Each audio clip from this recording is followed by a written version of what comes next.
First, a clarification. Did I hear it right?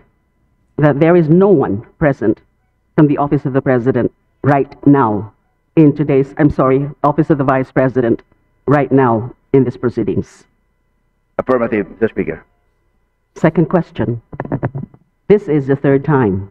This is the third setting for the budget deliberations or interpellation for the budget of the Office of the Vice President. Is that correct? That is correct, Mr. Speaker. Does the committee have the intention to respond to this letter dated September 30, 2025? The last letter flashed on the screen about the two conditions, supposed conditions, being demanded by the Vice President about her appearance before this body. Number one condition is requiring the presence of the President himself in the deliberations or interpellations for the budget of the Office of the President.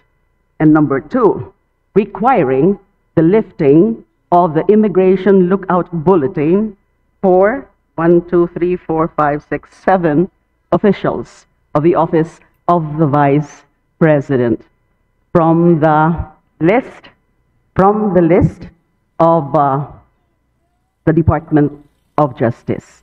Does the committee have the intention to respond to this letter of the Vice President? Mr. Speaker, the committee will no longer respond to this letter, being the last day today. And I think that should be the right action on the part of the committee. Let me say, for the record, Constitution, at least respect the Constitution of the Republic of the Philippines. The whole budget process is something that is being directed and recognized by the Constitution itself.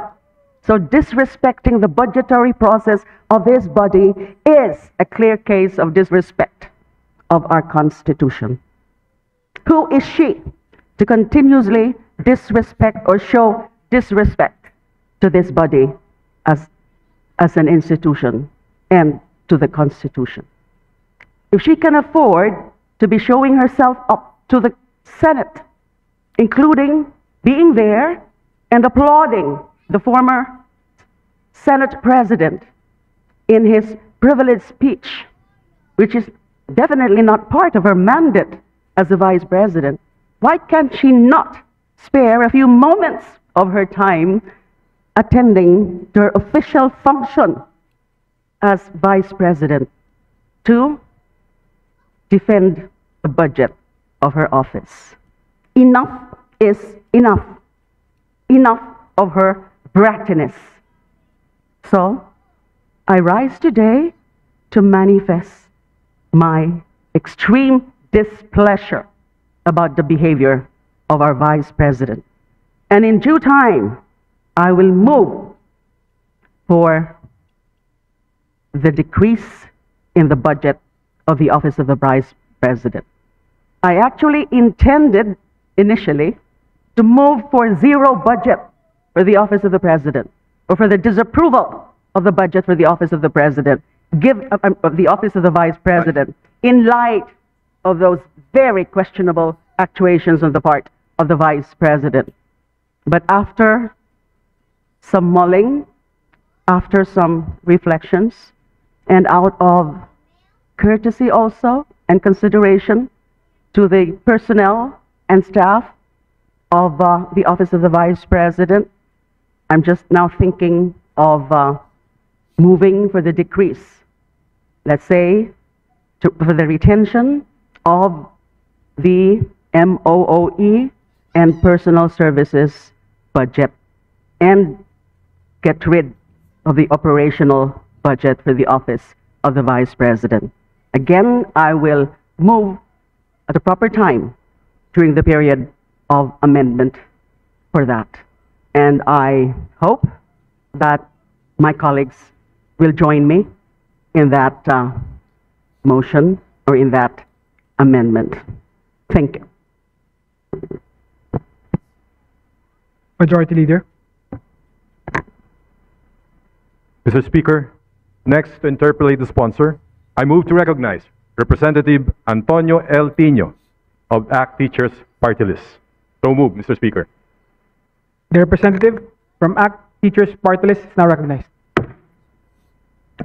Maraming salamat, Ginoong Speaker, Ginoong Sponsor.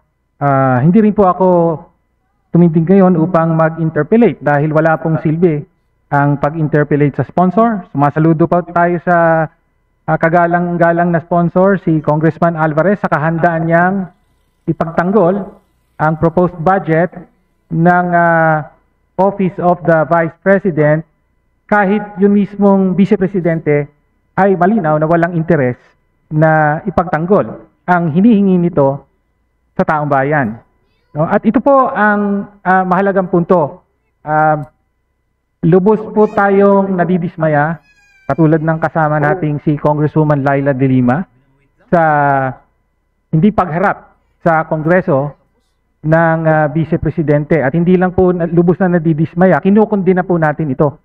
No? Dahil ang importanteng punto, ang proseso ito ay ang proseso kung saan ang mga opisyal ng gobyerno ay humaharap sa Kongreso upang humingi ng pahintulot na gastusin nila ang pera ng taong bayan. No, ito po ang kahulugan ng deliberasyon na nagaganap nitong mga nakaraang linggo. Humihingi po sa taong bayan, no, dahil gagamitin ang pondo nila ng kanilang opisina. Kaya ultimately, ang binabastos po ng Vice Presidente sa paglalagay pa ng mga kondisyon. No, bago daw siya magpakita rito, may mga kondisyon muna, ibigay ang gusto niya. No? Ang binabastos po niya dyan, hindi lang po itong institusyon ng Kongreso, hindi ang konstitusyon, kung hindi ang taong bayan. No? Dahil pera nila ang gagamitin ng Vice Presidente. Naisa na nating tanungin kung paano niya ginagastos ito. Nitong mga nakaraang taon, galing mismo sa sarili niyang bibig, ay 18 times po nagbiyahe abroad. Galing mismo sa sarili niyang bibig, karamihan doon personal na mga lakad. No? Iba't ibang bansa ito, kasama ang Japan, kasama ang ilang mga bansa sa Europe at sa Middle East. Gusto po sana natin tanungin dahil nanggaling din sa opisina niya mismo na gumastos ng total of